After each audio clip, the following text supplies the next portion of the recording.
Olá, pessoal. Eu sou o professor Luciano e hoje nós vamos falar sobre os sinais de pontuação.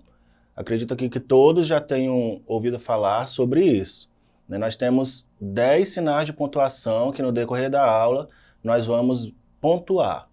Vamos lá.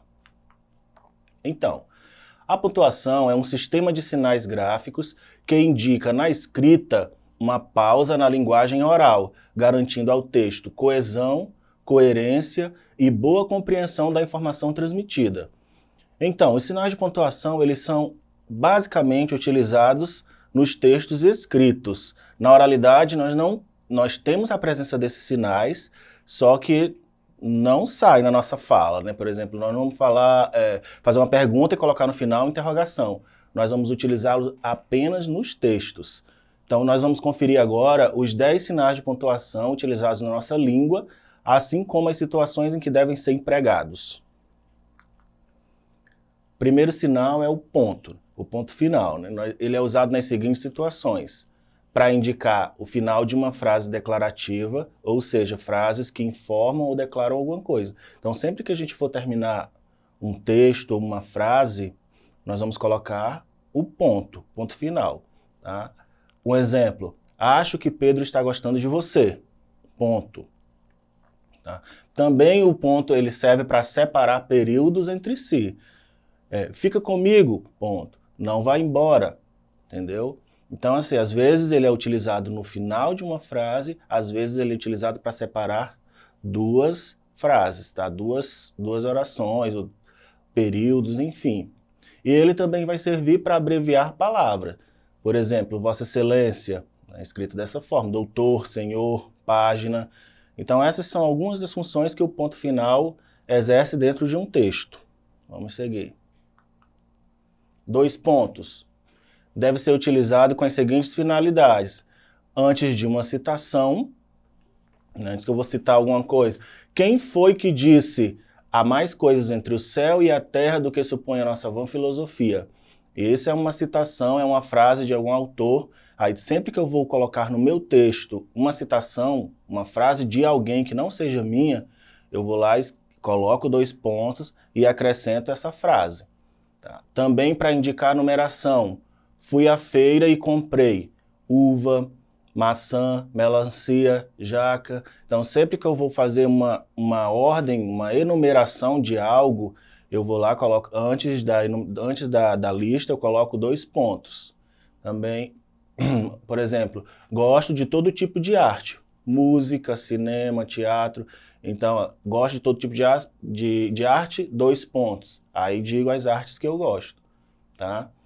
Antes de aposto discriminativo. A sala possuía belos móveis, 2 pontos. Sofá de couro, mesa de mogno, abajures de pergaminho, cadeiras de veludo. Então, sempre que a gente for, como eu já disse ali anteriormente, fazer uma enumeração, colocar uma relação, citar uma frase, né, nós colocamos os 2 pontos antes. Outro exemplo: só quero uma coisa na vida, 2 pontos, ser feliz. Depois de verbos discendir, que são os verbos dizer, perguntar, responder, falar, etc. Né, são aqueles que nós usamos para introduzir algum diálogo. Né? Isso acontece bastante em peças, né, de teatro.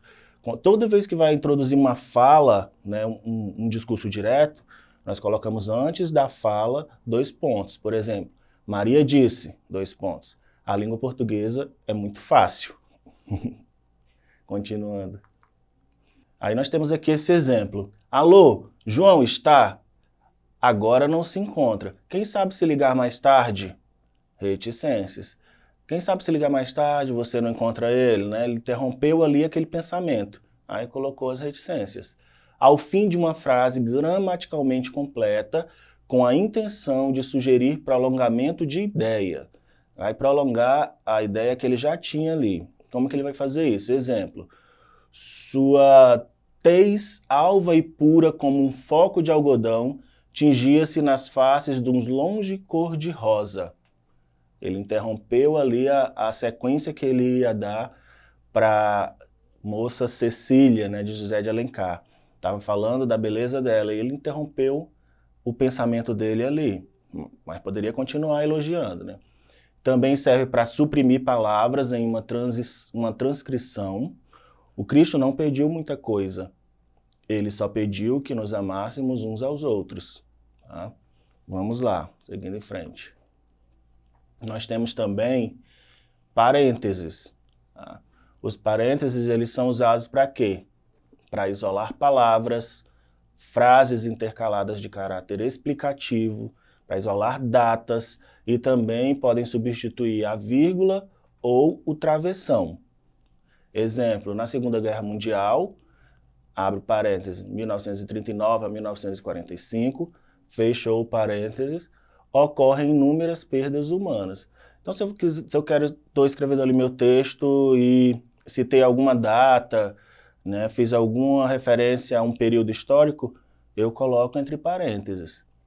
Ou segundo exemplo, numa linda tarde primaveril, abre parênteses, meu caçula era um bebê nessa época, fechou parênteses. Ele veio nos visitar pela última vez.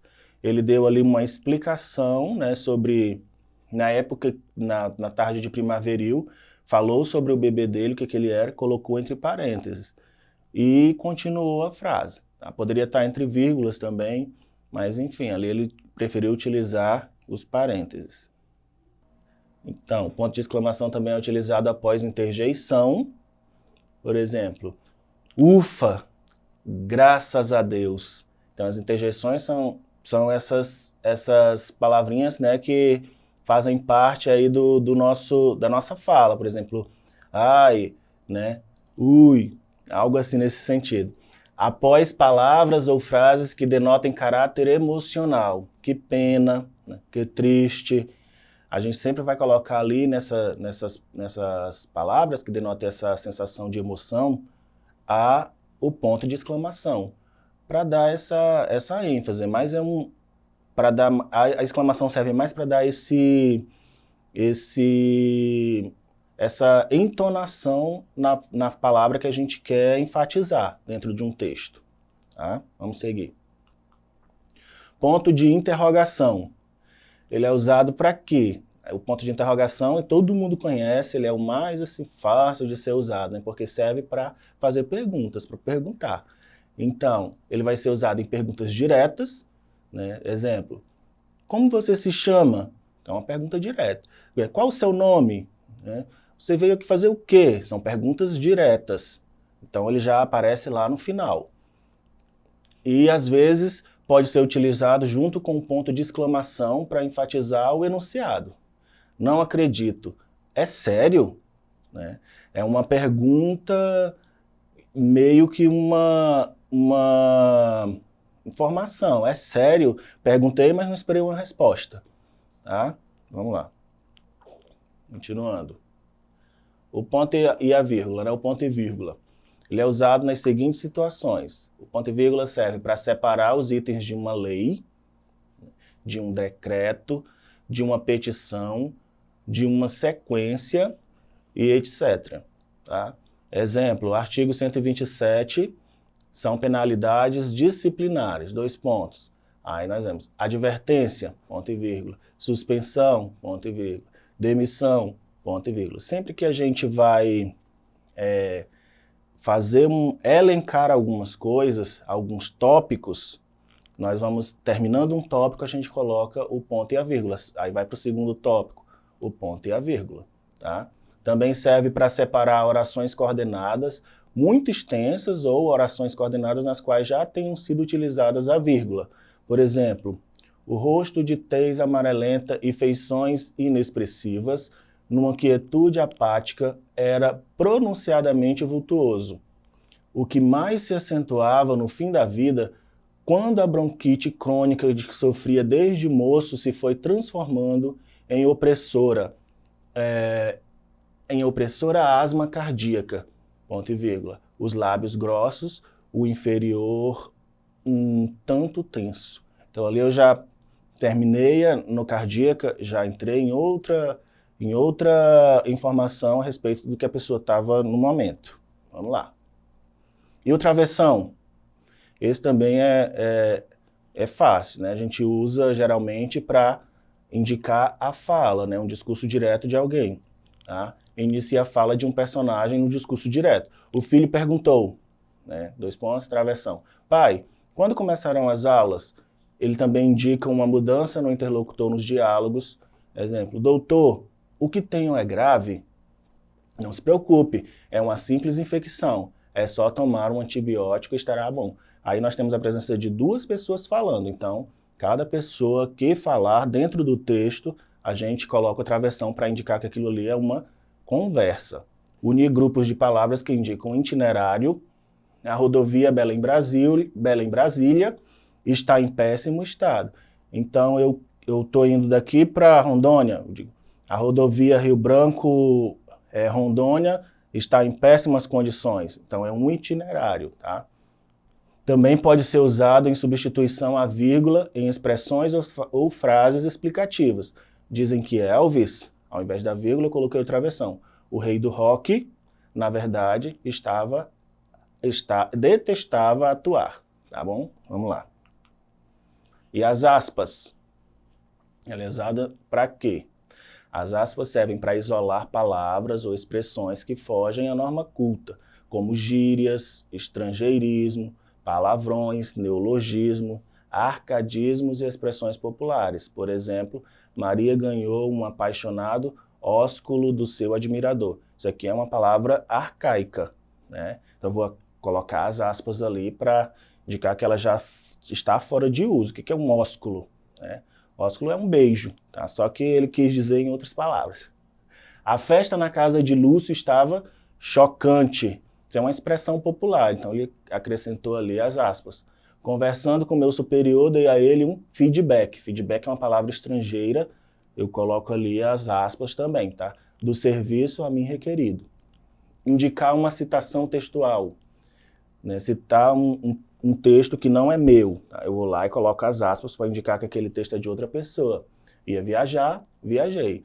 34 vezes as pessoas bufando, com todo o sangue na face, desfiz e refiz a mala.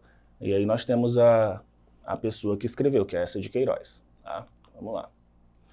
Ela também serve para, se dentro de um trecho já destacado por aspas, se fizer necessária a utilização de novas aspas, a gente vai colocar apenas uma ao invés de 2. Ó, por exemplo, por falar em maluco, Nietzsche diz que, aí eu acrescento uma pequena aspa, o cinismo é a única forma sobre a qual as almas vulgares se aproximam do que seja a honestidade. Aí eu coloco, fecho ela e fecho as minhas aspas anterior, que lá no início da frase tem, tá? Indicar o título de uma obra, acabei de ler, aí eu cito a obra que eu acabei de ler. Sonhos de uma Noite de Verão, fecho as aspas de Shakespeare. Ou se eu quero também citar um filme que eu assisti, tá? Algo que eu vi, vamos lá. Então, o 10º sinal de pontuação é a vírgula, e na próxima aula eu vou falar só sobre ela. Então vamos passar para o exercício. Aqui nesse exercício nós vamos pontuar adequadamente esse texto, tá bom? Vejam aí, vamos lá, vamos seguir porque o tempo está curto. Na realidade, vírgula, nada mais havia para fazer, ponto final. Os assuntos foram falados, vírgula. As dúvidas foram esclarecidas, vírgula. Os problemas foram evitados, ponto final. Apesar disso, vírgula, um enorme clima de mal-estar continuava a existir. Certo? Então, até a próxima aula. Não esqueçam de acessar a plataforma Eduque. Tá? Obrigado.